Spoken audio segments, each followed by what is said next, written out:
Les conditions de vie sont très dures pour le citoyen palestinien. Au quotidien, il vit dans le manque de ce qui lui est nécessaire pour vivre.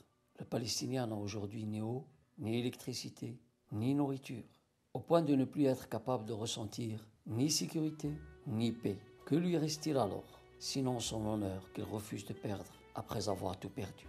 C'est aujourd'hui tout ce qu'il possède. C'est dans ces conditions très particulières que nous accueillons le mois du Ramadan, mois de la prospérité et de la miséricorde divine. Et à l'ombre de la tristesse et de l'espoir dans lequel vivent les Palestiniens, Islamic Relief essaie d'apporter un peu de soutien et réconfort, afin d'adoucir leur peine. Elle essaie de réaliser certains de leurs espoirs par la réalisation du programme Nourrir le nécessiteux. Programme saisonnier qui consiste à fournir la nourriture nécessaire aux pauvres et aux nécessiteux.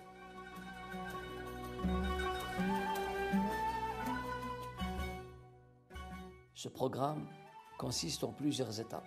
Une équipe qui se charge d'abord d'acheter les marchandises. Ces denrées sont choisies pour répondre aux besoins alimentaires de base de la population.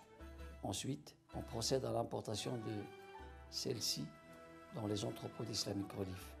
Vient alors le travail de tri et d'empaquetage qui se déroule de façon rapide et efficace.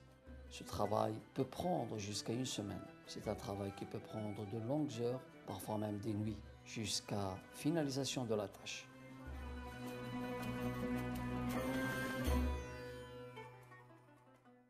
Après cette opération de mise en colis, commence alors le travail d'exportation et de distribution de ces marchandises vers les destinataires convenus au préalable. Certaines de ces marchandises sont distribuées à des associations humanitaires après accord sur les quantités et enregistrements précis des futurs bénéficiaires. Quant à la majeure partie des marchandises, elles restent dans les entrepôts d'Islamic Relief, répandus un peu partout sur le territoire palestinien. الإغاثة الإسلامية حتوزع خلال شهر رمضان في محافظات قطاع غزة حوالي 10,500 طرد Islamic غذائي. Relief distribue durant le mois du Ramadan dans la zone B près de 10 500 colis alimentaires. Le colis alimentaire contient 12 denrées alimentaires de base. Et lorsque Islamic Relief a décidé du choix des denrées, il l'a fait sur base de critères et de quantités déterminés par les besoins nutritionnels. Les gens remercient vivement l'ensemble des bienfaiteurs de quelque partie du monde qu'ils soient, qui ont fait preuve de charité et de générosité pour la réalisation de ce magnifique programme qui coïncide avec une situation de crise particulièrement difficile pour le peuple palestinien. Une partie de la gestion de ces colis alimentaires est d'ordre administratif. Tous les données sont ainsi encodées, enregistrées et se fait alors l'étiquetage de ces colis au nom de l'organisation. Arrive enfin la dernière et la plus importante phase de la réalisation du projet, c'est la phase de distribution. Ne peut bénéficier de cette distribution que la personne qui détient une fiche d'inscription, et seulement après vérification du nom et du numéro du bénéficiaire, et tout cela dans le seul souci de n'en faire bénéficier que celui qui en a le plus besoin. Seulement alors est délivré le colis alimentaire. محمد غباين أسرة مكونة من 10 أفراد عمل ما فيش. Ma famille compte 10 membres. Je n'ai pas de travail. Ma situation économique est au plus mal. Que pensez-vous d'Islamic Relief?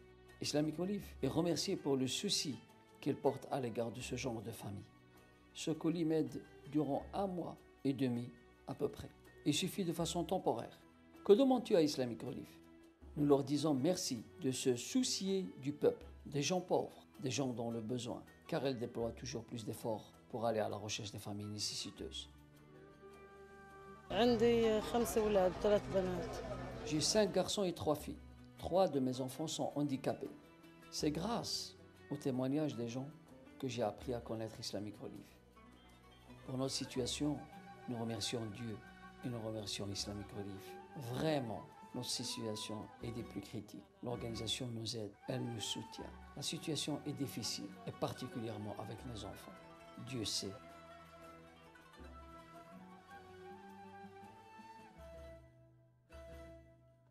Traînant son corps vieillissant, Saïda Mariam est venue nous rendre visite. C'est une dame âgée de 90 ans. C'est du moins ce qu'indique sa carte d'identité. Elle est née en 1917 à Bir Saba, au sud de la Palestine. À présent, elle vit à Rafah, à Hali, dans la bande de Gaza. Lors de la distribution des colis, une femme a attiré mon regard, car elle perdait une partie de ses denrées de son colis. Elle s'abaissa pour les ramasser. Le corps marqué par des années d'épreuves, son visage est marqué par la dureté de son histoire, comme ses mains, ses veines et ses yeux. Et c'est à partir de là que je commence mon histoire. Alors qu'il faisait la file pour récupérer son colis, on lui donna comme aux autres et s'assit alors au bout de la route, attendant qu'un véhicule la raccompagne chez elle. Et quelle chez elle avions-nous imaginé? Je l'ai accompagnée jusque-là, voulant ainsi lui apporter soutien et réconfort, en étant sûr qu'elle avait en sa possession un toit et une compagnie, comme le reste des gens. Et à partir de là, ont commencé les surprises. Nous avons vu ce que les yeux peuvent difficilement supporter de voir et entendre, ce que supportent durement les oreilles d'entendre. Son habitat était fait de feuilles de zinc, ne protégeant ni contre le froid hivernal, ni contre le soleil estival. La lumière n'y pénètre qu'à travers les fissures. La seule lumière qui s'y trouve est celle de la vie et de l'espoir qu'elle éprouve chaque matin. Elle vit seule, elle n'a ni enfant ni parents pour l'aider à surmonter les obstacles quotidiens. Elle nous décrivait son histoire par des mots parfois inimaginables afin de nous faire réellement comprendre ce qu'était sa vie, ou plutôt nous dire à quel point elle espérait la mort qu'elle vit. Une vie tout simplement à croire pour les autres. Je me suis alors demandé comment il arrivait à assurer sa subsistance. J'ai vraiment espéré une réponse à ma question, mais j'ai vite compris que c'était seul Dieu qui détenait ce secret. J'ai alors pensé à une parole du prophète sallallahu alayhi wa sallam. C'est vraiment, vous vous en remettiez à Dieu de façon complète, elle vous comblerait comme elle a comblé l'oiseau. J'ai continué à regarder autour de moi, mais je n'ai vu rien qui interrompe sa solitude. Ces colombes se sont arrêtées, comme voulant, elles, aussi raconter son histoire avec nous. Cette femme était semblable à cet oiseau, dont Dieu assure la subsistance par ses bienfaits. De cette même façon, Dieu a envoyé Islamic Relief pour qu'il soit un moyen de survie pour cette femme.